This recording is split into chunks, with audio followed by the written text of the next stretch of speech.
Hi, you guys. Just wanted to check in with you. I've called all of your houses. I haven't got to talk to actually you individually, but I've talked to a lot of your parents. Um, just wanted to remind you that I am here to help.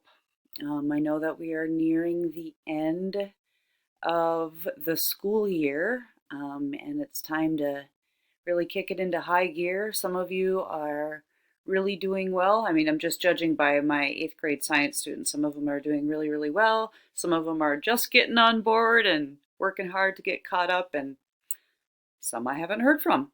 So I'm just assuming that that's where we have that kind of a mixture going on in our advisory too. So um, if you are struggling to get caught up, please let me know.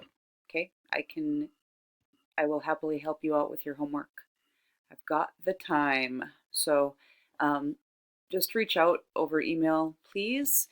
And I will post a couple more things next week, too. Your yearbooks are here.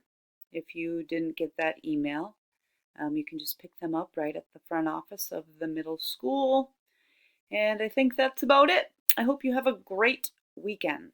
I miss you madly. Okay, we'll talk soon.